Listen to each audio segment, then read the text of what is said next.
It's quiet here for the moment, but the Kern County Emergency Operations Center has had plenty of activity since it opened its doors in 2008.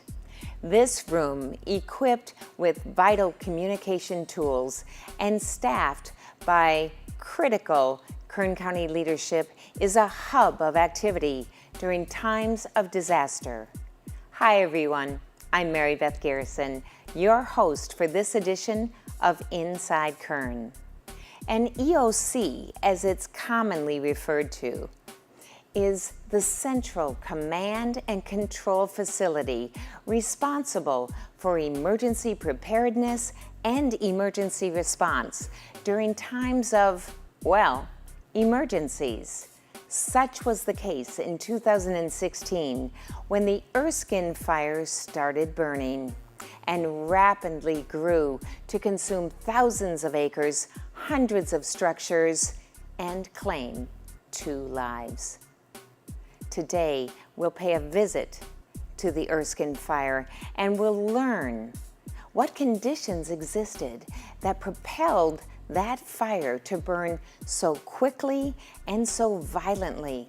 And we'll come to understand the thought process of Kern County Fire as they battled the blaze and eventually suppressed what turned out to be California's 15th most destructive wildland fire to date.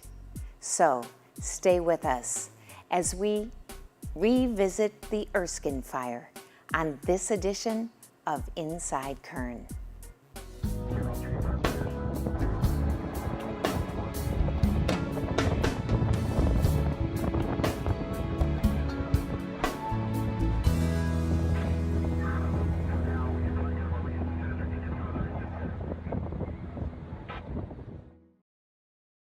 We'll begin the conversation by talking with Kern County Fire Chief and Director of Emergency Operations, Brian Marshall.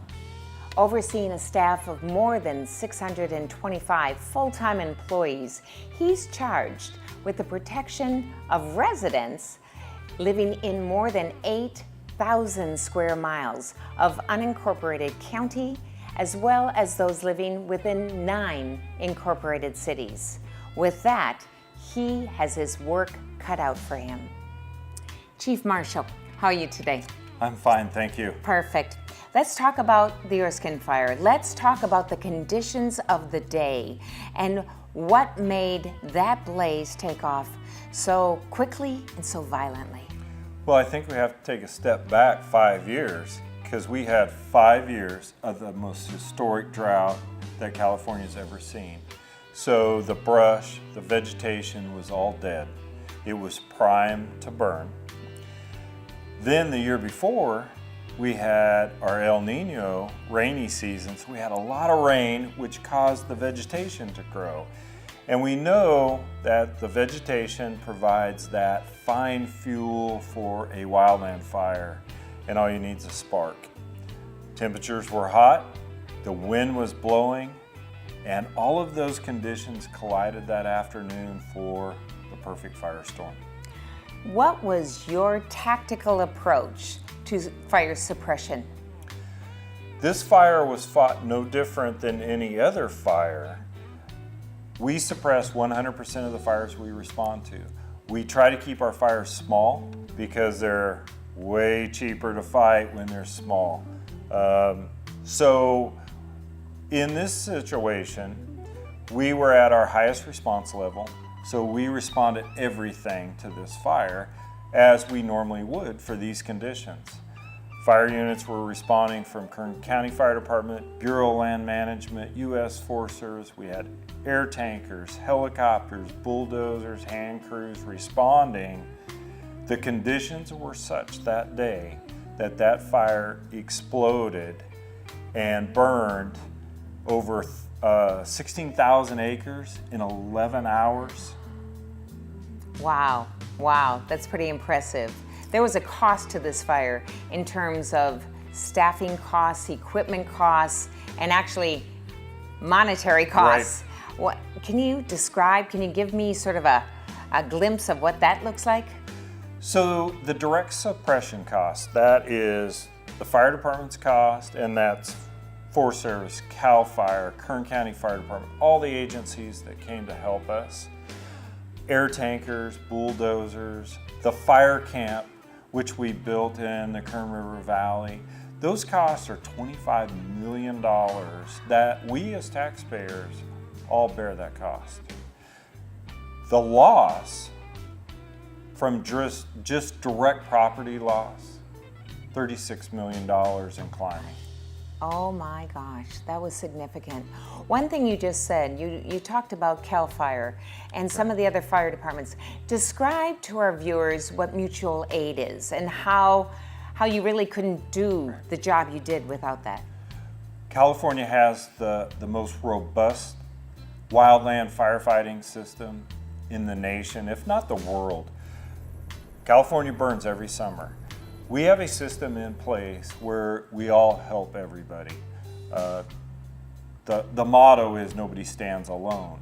So when we have a fire, such as the Erskine Fire in the Kern River Valley, we have an interagency agreement with the Forest Service, BLM, and Kern County Fire.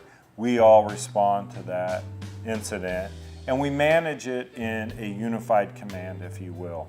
As the fire gets bigger and requires more resources, then we start ordering wildland resources, which are the bulldozers, helicopters, and such. And then we're also ordering those resources to protect structures. And that's coming from local government fire departments, just like the Kern County Fire Department. It's coming from the Office of Emergency Services throughout the state. So when we had the Erskine Fire, there were fire departments from all over California in Kern County protecting our homes, helping our citizens. Wow, so structures were lost and lives were lost in the Erskine Fire. Tell me that tally. So nearly 300 structures were totally destroyed in the Erskine Fire, and most of them were burned in the first 24 hours. Truly the most historic, the most devastating fire in Kern County's history. 2 people lost their lives in this devastating fire, and I'm thankful that only 2 lost their lives. As we watched this fire burn that first night, and as we know, fire usually slows down at night when the temperatures drop and the humidity comes up. That fire wasn't slowing down. So from the tally of injuries and deaths, it could have been so much worse. There was did I hear sustained winds of 50 miles per hour? Right. The Kern River Valley is always windy. And you have to know how to fight fire in the Kern River Valley, because what happens, the wind blows up the Kern River Canyon and spreads out. And so sometimes fire burns across the side of the mountain as opposed to how it normally burns up a mountain. The wind conditions that afternoon were blowing in excess of 25 miles an hour, gusting to 50 miles an hour, and it was at that perfect location. And again, the forces of nature collided that afternoon into the perfect firestorm. So, Chief Marshal, this is a map of the Erskine Fire. Describe how the fire behaved. So the fire began at the base of Cook's Peak, and it burned all the way across into the desert, literally in the first 24 hours, and it destroyed all the structures. It burned out into the desert, and desert fires typically are easy to contain, but this fire burned out of the mountains, downhill, into the desert at night. Not normal. Right, none of that, right? Not going downhill or in the desert. Right. Extreme fire behavior. The fire then began burning towards the south in Kelso Valley, and it burned all the way down. And it also continued to back, as we call it, a backing fire into the Erskine Creek drainage. And really, the only reason it was stopped is the fuel load in the Paiutes was reduced by the Paiute fire, which burned almost 10 years ago. So this is a lot of air tanker and hand crew work to slow the fire down, stop the fire in conditions that were favorable to us. This fire, if it would have burned into the Erskine Creek drainage, probably would have came out and threatened, if not destroyed, bodfish and Lake Isabella. How was Erskine different for your staff from other wildland fires of previous years? Well, I think when you look at our firefighters who were on the front line that day, they were in their own backyard. They were protecting their neighbors. One of our firefighters who came out of the Ridgecrest Fire Station, he's on the front lines, he's protecting homes as his house burns to the ground.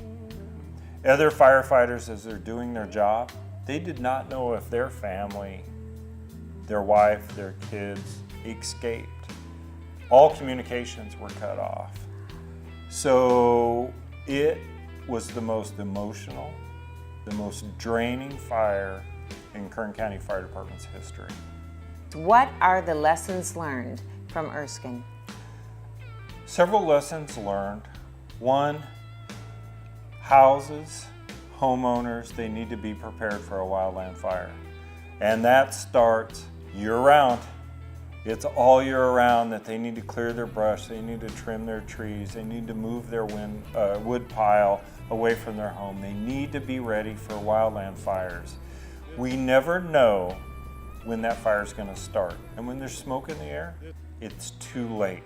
So hazard reduction, defensible space, one of the #1 priorities.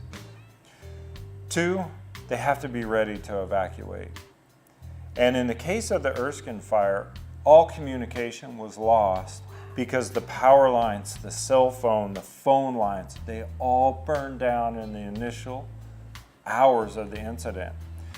So people need to know they may not get a notification, but when they see that fire coming, they need to evacuate. They need to get out because it's always safe. People need to be prepared. This fire went on for 2 weeks. People were in shelters for 2 weeks. Medicines, pets, clothing, they need to be ready to escape. Now, where can residents listening right now get information on how to plan, to learn information about defensible space and when that needs to be done and how far that needs to be and all those sorts of things? KernCountyFire.org is the #1 site that we recommend because we tailor information specific for our Kern County residents. We have a program, it's actually a nationwide program called Ready, Set, Go. That information's there. People can get ready for the wildland fire. When there's smoke in the air, they can start getting that plan ready to execute. And then when we pull the plug and evacuate communities, they can go. And that is one of the most important tools that our homeowners can review, learn, implement, and be ready. Because we will have more wildland fires. California burns every year, and we want our citizens to be prepared. We don't want to lose any more structures. We don't want to lose any more lives. And being prepared is the #1 way to prevent that. You got it. Is there any final comments that you just have looking back on the Erskine fire? The Erskine fire will go down as one of the most devastating wildland fires in California's history. Obviously, the most devastating in Kern County. It is one of the fastest spreading fires in the history of California. So they're going to happen. People have to be prepared. It's not going to be quiet for long in here. Yes, it will not be quiet for long, but we're prepared. The public needs to know that we train, we drill, we activate this center, not just for wildland fires. We've been activating for the floods that have occurred this winter, so we're ready. The public needs to be ready too. We each need to play our part. Yes. Perfect. Thank you so much. Thank you. You're welcome. Coming up next, you'll meet the manager of the Kern County Emergency Operations Center, and you'll find out why the Erskine Fire was a fire like none other. Stay with us. Georgiana Armstrong is the county's lead advocate for emergency preparedness and emergency response. Georgiana, describe to our viewers your position here with County of Kern. I'm the Emergency Services Manager for the County of Kern. I work for the Fire Department. Chief Marshal is my boss. And our job is kind of twofold. When we are not activated, we do a variety of focus on preparedness, training, planning, exercising, a lot of coordination meetings. We do the Homeland Security grants. We do a variety of things. When we're activated for disaster response, all of those items pretty much are put on hold, and we're devoted to supporting the first responders in the field and the incident. Describe the conditions that you saw exist. That area has burned before, yes, and yet it just multiplied exponentially. The Kern River Valley burns periodically. I mean, that is a place where if we're going to have a fire, that's probably one of the main targets. And I'm told that the area where the fire started has burned before, but it had never exploded the way that it did during the Erskine Fire. So when we first started getting reports that this fire was burning, we expected a quick up and down sort of response. Get there, put it out, incident is over. But as it grew exponentially and the threat became clear, and there was so much destruction in the early part of this incident, so we were evacuating, we were sheltering, we were moving animals, there were power outages, there was water outages, there were transportation issues. There were so many issues. That's when we knew at the EOC we had a big event in front of us, and we had a lot of work to do to support what the field responders were trying to accomplish out at the fire. Now, from start to finish, many county departments joined together to help. Can you name some of those departments and the kinds of things that they were involved with? And that's really the function of the EOC. It's to bring together the various stakeholders supporting an incident so that there is communication and coordination quickly, face-to-face kind of communication. Where you were interviewing the chief before is our operations section, and that section was pretty much filled out. So of course you had the fire department, not only in the field, but the fire department also served as the director of the EOC, the plan section chief. The fire department provided our GIS services, our technical support services. Sheriff's department is the lead in evacuations, so the sheriff department was not only in the field, they were also here at the EOC coordinating. We had a lot of displaced people, which results in sheltering operations, and the Human Services Department is the lead local agency working with the Red Cross. So Human Services was here, the Red Cross was here, and when you shelter people, you also need to shelter their animals. It has been shown in incidents that people will not leave if they can't take their animals, so it is incumbent upon us to make sure that people can bring their animals and that we have those services in place to support them. So the Animal Services Department was involved. We had a hospital that had to be relocated. The patients had to be evacuated due to the power outage. That was the Public Health Department, their EMS unit, that did just a yeoman's job, because that is a very difficult operation to pull off, and they did it very quickly and very efficiently. The Environmental Health Department was involved because of the toxic remnants from the fire in the soil that created a public health hazard. The Public Works Department was involved. Aging and Adult Services is our lead for access and functional need coordination, and they stood up their 800 call center to take telephone calls from residents who might need help with transportation assistance, which was provided by the Kern Regional Transit Authority, deploying their buses to help move people, not only evacuating them from the fire, but from the shelter to assistance centers. The logistics section was activated. That is County General Services Department, because when you're getting input from the field on the supplies, the equipment, the resources you need, it's up to logistics to find those and get them quickly. We had the treasurer tax collector staff here because we had a lot of spontaneous donations going on. We had the personnel department here because there were a lot of spontaneous volunteers showing up. And the California Office of Emergency Services, Cal-OES, deployed a full team. We had between 8 and 10 people from the state embedded with us at the EOC for most of those operations. They were incredibly helpful. Wow, that's a lot of folks. So describe to me a typical day during the height of the incident. What did this look like? What was your day?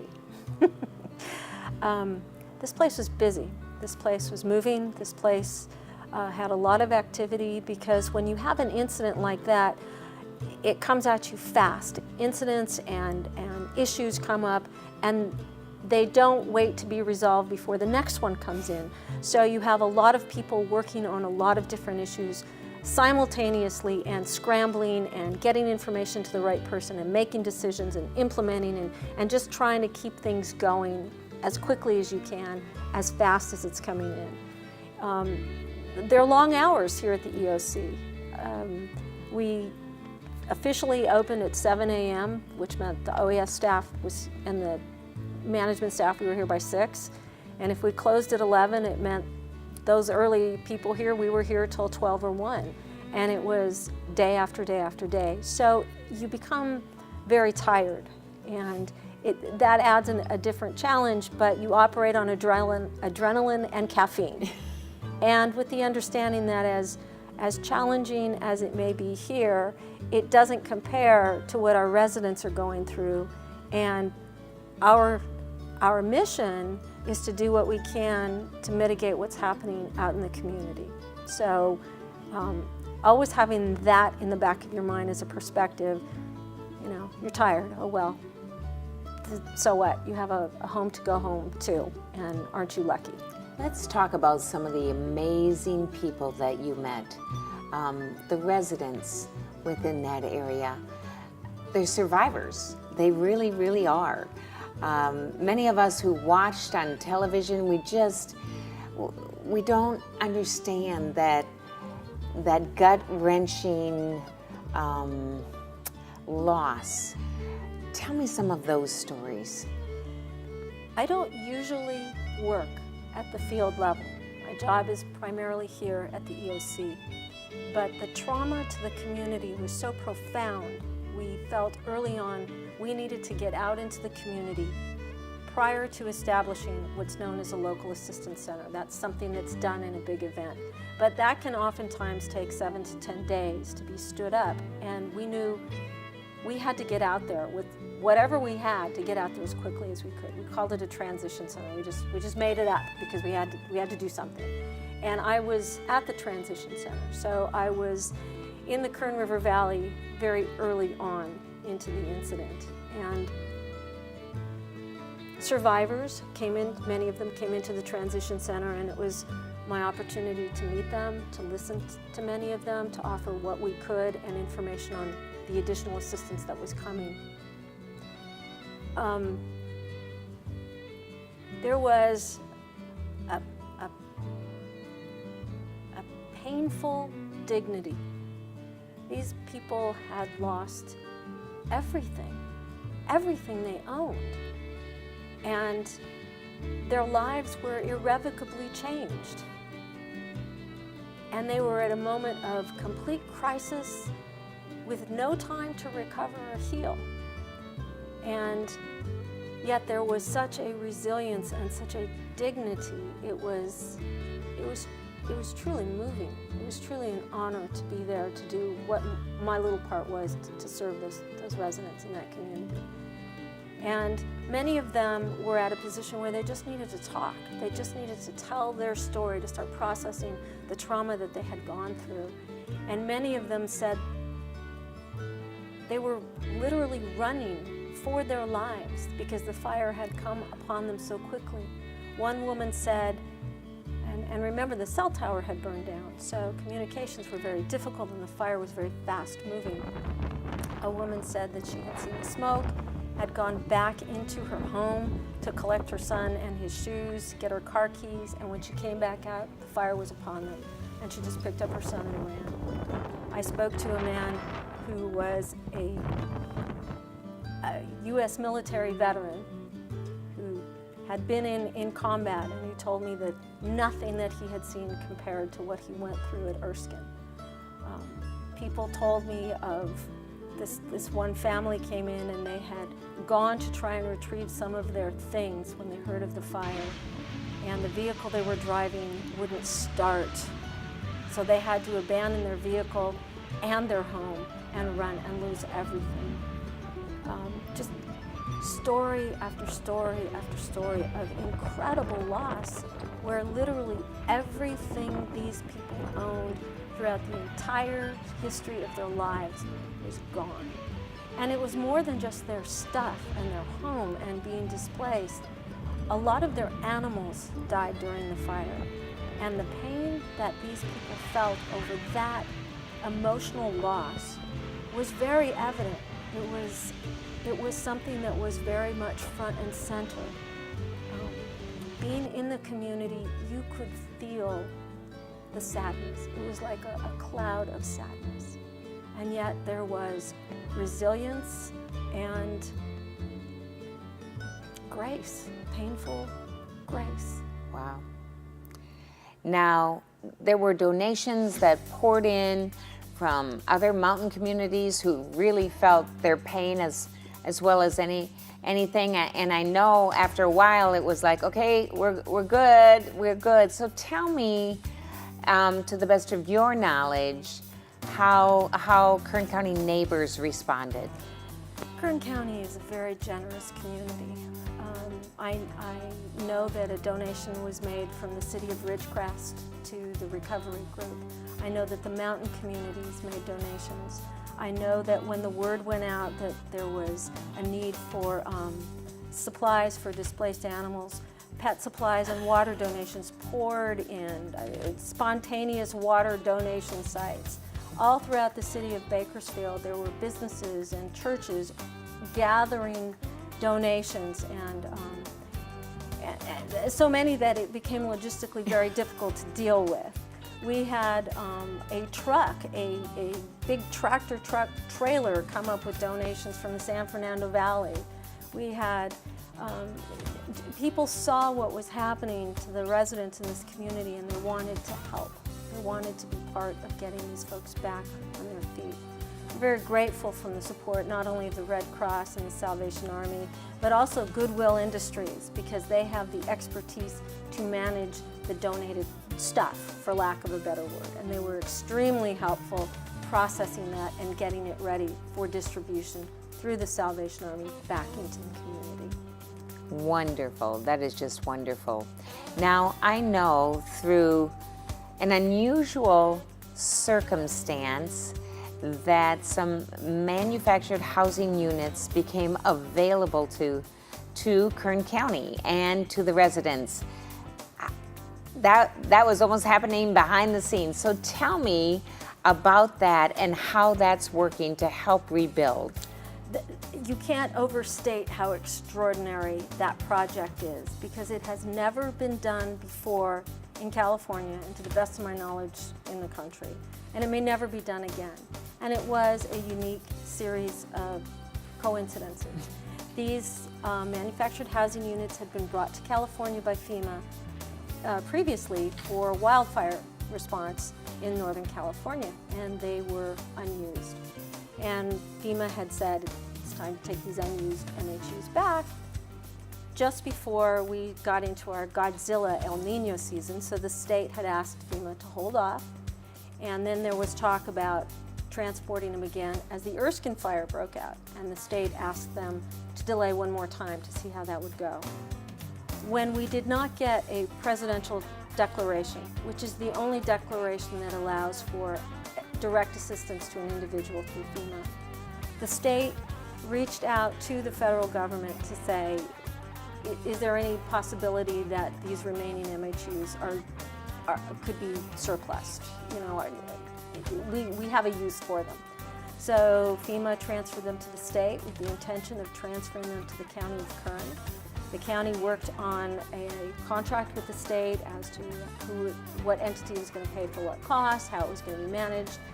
We developed criteria for who would be eligible to receive an MHU. We did case management. We selected the displaced homeowners who would get one.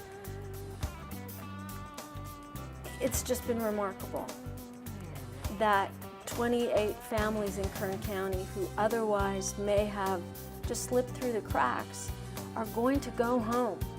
They're going to go home, and it will be, I hate the term new normal, but it will be their new normal. It will never be what it was before, but it's a place to start over. It's a place to go home. And speaking with one lady, an elderly lady who lived up there and lost her home, who was living with her granddaughter in Texas waiting for this to happen. She would call and leave me messages and say, I'm just so homesick, I want to come home. So, Ms. Flo, you're coming home. We want you back. And this will help those residents who would have struggled the most to get back on their feet. Absolutely, absolutely. Very exciting project. That is. And so I understand there was a lot that needed to be done to the land because it was scorched and had to be cleared, and then septics needed to be... Right. The original burn released a lot of hazardous material into the soil, so that had to be cleaned, and it wasn't just debris removal. A lot of the soil had to be transported and it had to be tested because the residents would not be allowed back until the soil tested clean and safe for human life. That the state came in and helped with that due to the public health hazard. After that was done, selecting the constituents, working on the contract, bringing in soil, leveling them, doing the engineering, the site plans, doing the permitting, transporting the MHUs, getting them on site, tamping the earth, digging the trenches, pouring the concrete, doing the septic systems. It's a long process. And thank you for mentioning the septic systems, because you can't have a home without a septic system, but this was not an eligible cost in the project. And thanks to an incredibly generous donation from the Pizza Hut Corporation to the United Way on behalf of Erskine Fire, those costs were covered. Wow. It's so grateful to the state, to Pizza Hut, to United Way, to everyone who made this happen. Now, lessons learned from Erskine. How are you different as a manager of the EOC and just as a resident of Kern? This fire touched me deeply because it was one of the few incidents where I had the opportunity to meet the people who were directly impacted. And I think that's something that stays with you. At the EOC, we're working on processes and strategy and resources, but it helps you bring front and center in your mind, this is real. It's not just a government thing, it's real. And there are real people at a terrible stage in their life, and it's up to us to do whatever we can to minimize what's happening to these folks. And that's something that you always know, but became painfully clear during the Erskine Fire. Something very important for those of us who can do this is to check your insurance coverage. I mean, who knew that debris removal could be so expensive? And it's very unusual to get this type of assistance from the state. So check what you have, check your coverages, make sure that your insurance is effective and that it's going to cover your needs should you have that catastrophic loss, including a potential earthquake, because earthquake is not covered under your homeowner's insurance. So look at your coverages, see what you can afford, take a thought about the potential risk that you live with and what it would be like to lose everything without having some financial deep pockets to help you recover. That's a good piece of information. My next question, of course, was going to be, what can Kern County residents do to prepare for this year and for the years to come? Well, part of it is knowing that no matter where you live, we are susceptible to disasters. That's just the nature of the physical world. That's something we have to accept and live with. So if you want to minimize the impact, the more you can prepare for your own resiliency, the better chances you have of coming out of this in a better state, optimizing your chances. That means if we had an earthquake and you had to shelter in place, what would you do if you had no water from your tap for 2 weeks? Do you have water supplies? What would you do if you had no power? Do you have food? Do you have manual can openers, not an electric can opener? Do you have blankets? Do you have what you would need to take care of yourself for a few weeks? If you require medication, do you have a supply? Do you have excess? Do you have the medicines that you must have for your well-being? Those were the people who were the most damaged out of Hurricane Katrina who survived, were people with chronic conditions who lacked their medications for an extended period of time. Taking into account your children, your pets, taking into account any kind of medical conditions folks may have, building your network of people who can help you. Those are the things that everybody should do, because when a disaster hits, because of its scope, it's very difficult to get quickly response at an individual level, because the response is dealing with the aggregate. So it's incumbent upon us as individuals to say, I can take care of my individual needs for myself and my family for some period of time.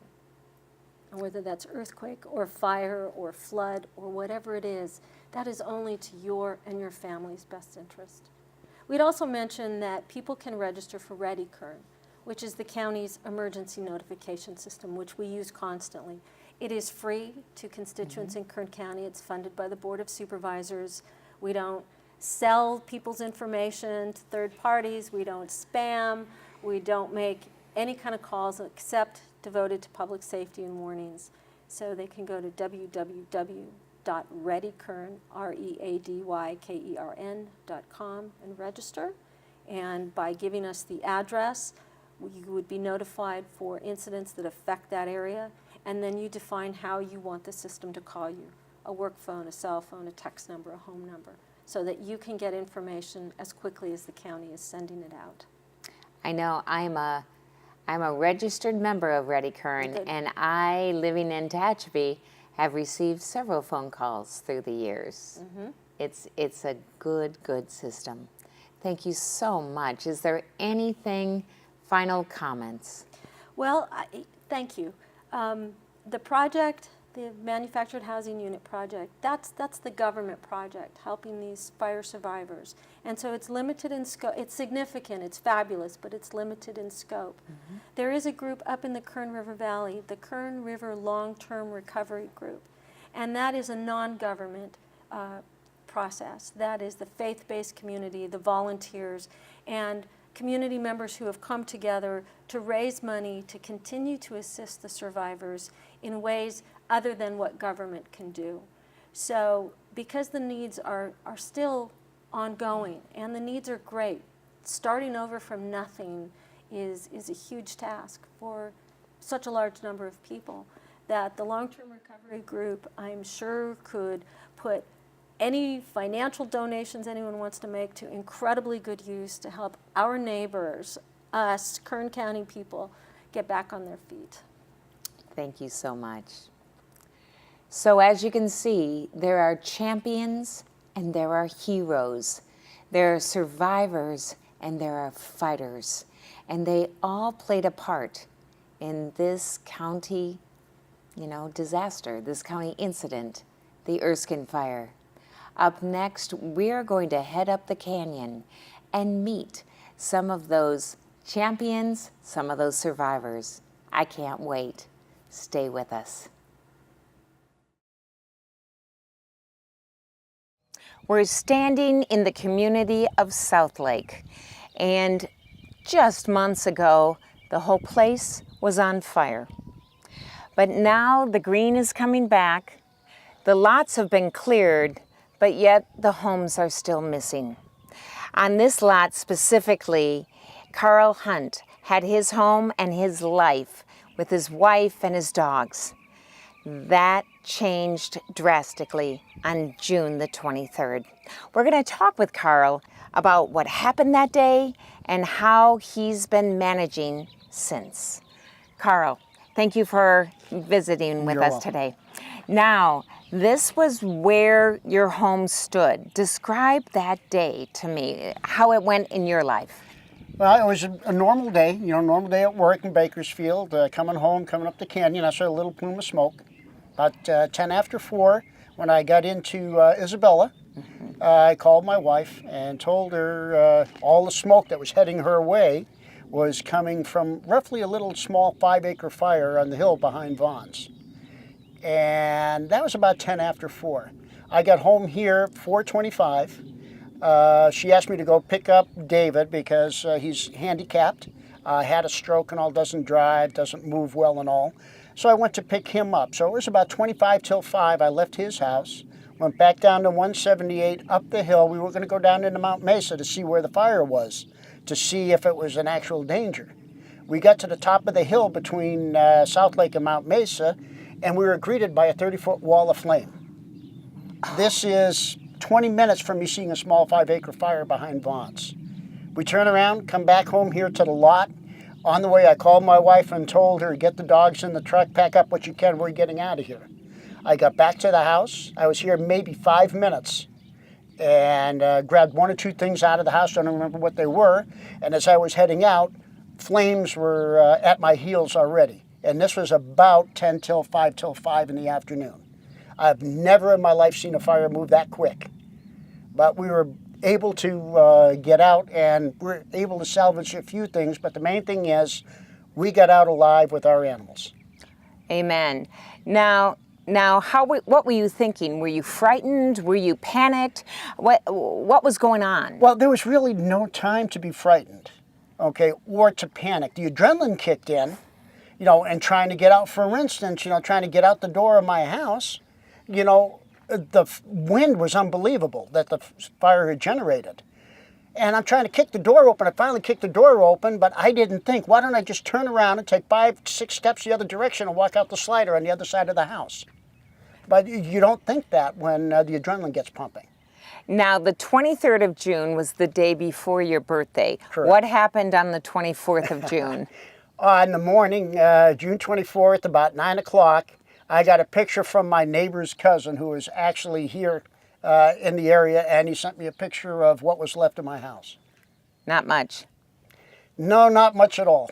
Just a pile of metal is all it was. Now, where were you at that time? At that time, we were over in Kernville staying with a friend. We were able to get out and get over there. She was nice enough to take the 3 of us in, plus the 3 dogs and a cat.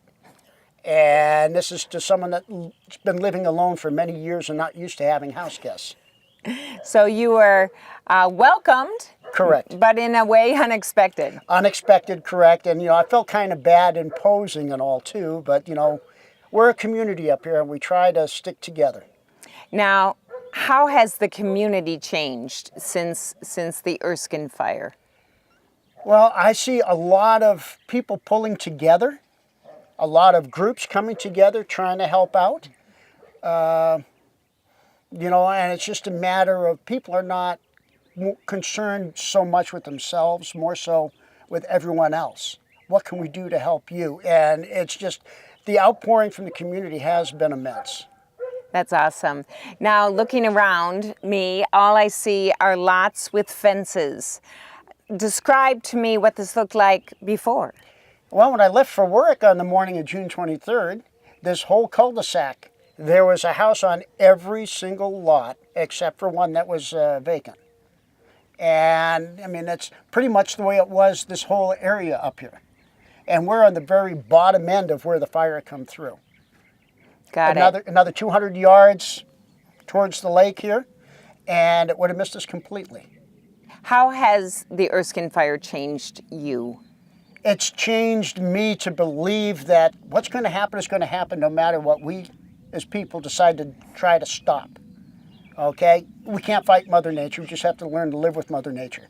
So you do the best you can to, kind of protect yourself, shield yourself. There are some moments that you shared with me that are truly memorable or humbling, if you will. Can you share some of those moments? The one that comes to mind is the Saturday morning after the fire.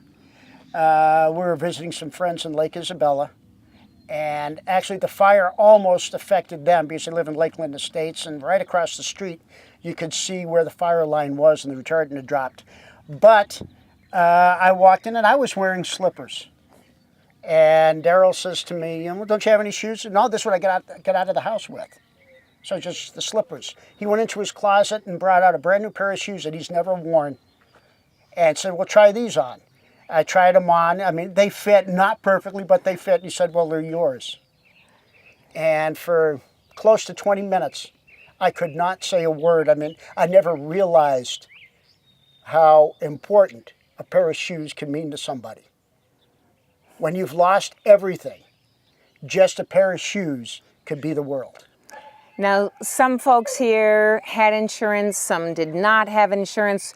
Without going into that debate, everyone really came out the same. They lost everything. Correct. Everyone lost everything. And I don't know, it could have been 10 years worth of stuff or whatever. My wife and I lost memories of 38 years of marriage.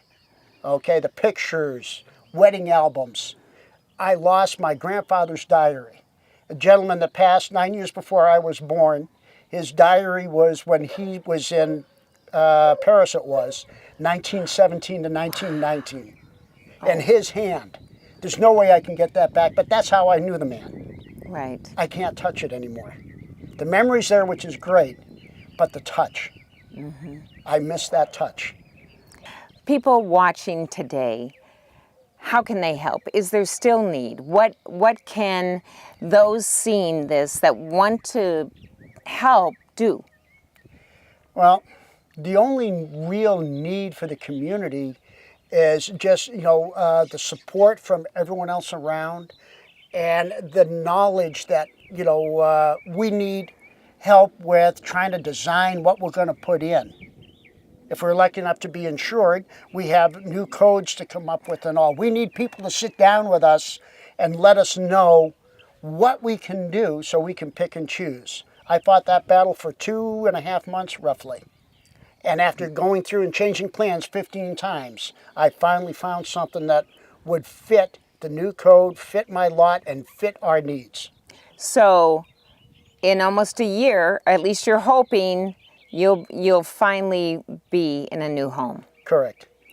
Wow. So final reflections on Erskine, final reflections on the last 12 months of your life. Do not feel safe in any plans or history. Previous fires, this is the third one that's been in this area since I've lived up here. The prior two hit the top of the hill and turned and went up into the mountains. And we all figured, we're going to be back in an hour. It's going to do what it did before. No. Things can change in an instant. Do not depend on history. Be ready. Have that stuff that you cannot replace, that you have to have, ready to go on a moment's notice. That makes good sense. Carl, thank you so much for speaking with us today. I can't wait for the day that you tell me you're at home. You're welcome, and I will. Good. Now, I'm speaking now with Catherine Vasquez, and she is with Kern County Planning and Natural Resources. Now, her specialty, housing, and that makes sense as we talk about rebuilding. What does housing, what falls under your jurisdiction? Well, my official title is Housing Program Supervisor, and I'm responsible for the funding that we receive from HUD through Housing Urban Development. And we do construction of multifamily housing apartment complexes. We also receive money for home improvement loans. We assist low-income, owner-occupied homeowners to do repairs like plumbing, electrical, paint, roof. It's a 0% loan. There's no payments required. but it is a mortgage. It's secured as a lien on the property, so we offer that type of assistance for others that might not be able to qualify. Now, these mobile housing units became available to the County of Kern, but how did you figure out who gets what? Well, it was my responsibility as a housing program supervisor to review these incoming applications to determine if the applicants qualified, and if they did, then they became part of the list of individuals who had the potential of receiving a manufactured housing unit. What were some of the criteria? The individual who was to qualify for the application had to be low income, had to be owner occupied, and had to have no fire insurance, or had to be underinsured. I understand. So what does low income mean? What number are we looking at? For a household of one, that limit would have been $32,000 yearly gross income. Oh, okay. So you visited with folks. How did the applications get distributed? What did that look like? We did several community meetings. I also had set up an office in the Lake Isabella building, there at the Kern County building that they have there. And I met with individuals for about a month and a half. They were able to come into the office and talk to me. We processed the applications. And at the end of the deadline, we reviewed them and decided from there which applicants met the criteria. So are you going to be the one that's going to hand over that key? I, as well as District Supervisor Mick Gleason, will be there to welcome the homeowners into their new home. Now, this is kind of an out-of-the-box thing for the County of Kern, for any county actually. How do you think you responded to the need? Well, the state of California acknowledged us as being an outstanding and recommended us for future reference if this was ever to occur in any other county throughout the California or any nationwide. So they were very impressed with the organization and the commitment that Kern County provided to its local residents. Excellent. So you were there at the beginning and you get to be there at the end. Yes, And that makes a difference. it does. Isn't it awesome when government just does the right thing and makes good things happen? I'm so glad that we're able to offer these individuals a new home. Yeah, I bet you are. Thank you so, so much. Thank you.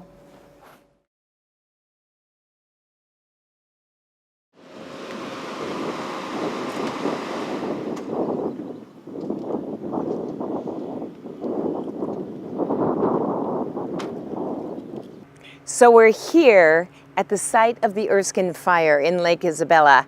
And today is the day so many have been waiting for, because today Kern County is handing the keys over to people who are going to be recipients of the mobile housing units.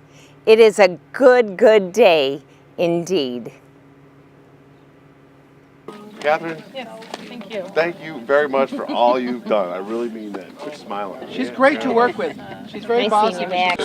We've been through there. Is it pretty nice? Yeah, it is bigger than I thought it. The whole thing's bigger than I thought it would be. Awesome. Yeah, That's thank wonderful. you. And that'll be my bedroom. Okay. And I'm concerned about fire. I suppose there's a fire alarm in the ceiling somewhere here, isn't there? Yes, there Right is. here? It's up to code, it better be. It better be, someone's in trouble. You do have your smoke detector that is right here. And just for your own peace of mind, before we were even able to get a certificate of occupancy, the Kern County Building Inspector did come by and do a thorough inspection to make sure that everything is at current housing building code standards. Okay, and everything's working. Yes, we tested everything, we made sure everything is That's working. good. This can be comfortable by it. In the bathroom. Good? Yeah, it feels good, yes. Excellent. Oh, yeah. Then you see Bob. Oh, well. Ruins the whole view. And where do they live? Oh, I have a granddaughter lives in Texas. She's got 2 children. Georgiana? Yes. Yes. They kept in touch with me and let me know what was going on, but see, I was in the hospital when a lot of the meetings were held, and there was no way I could get here. But they didn't forget you. No, they kept in touch, and I'm grateful for that. we've got a lot of good employees surrounding Yes. Kern County. Yes, we do. Amen. We do. Well, we don't want to overspend our stay, but we want to make sure that you're comfortable and you're back home and. Yeah, you know, I see the kitchen set over there and, Right. that'll keep me busy on the weekend unpacking it, I guess. Oh yeah, we got some stuff. We got some stuff for you. Yeah. We got some welcome. Oh, sit down. No, sit down. These are gifts. These are gifts from a bunch of private individuals, private companies, IKEA, our Department of Health Service, Human and Health Services. Yeah. All bunch of people got a whole bunch of stuff together to make this more of a home for you than just a. These are nice house, I appreciate Yeah. that. Let's see what's in here. And I want to thank God for all of this and for all the people that have Amen. helped out. Right. And, Awesome. All good. All good.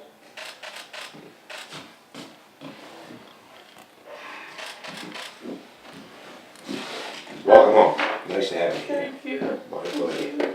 My pleasure. Sweetie.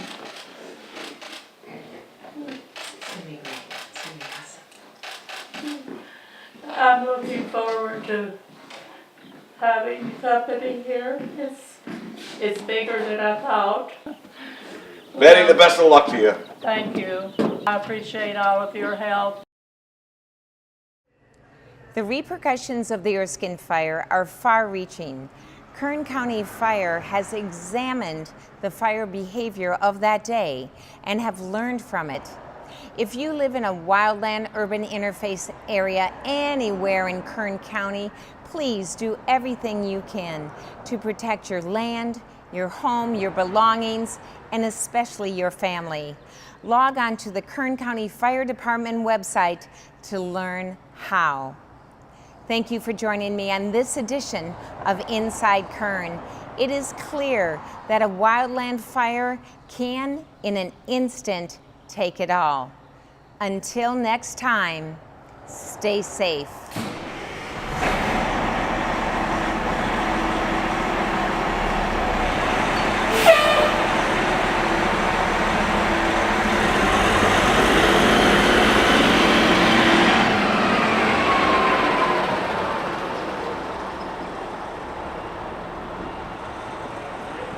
I think that was a keeper. Do we from here? That's right.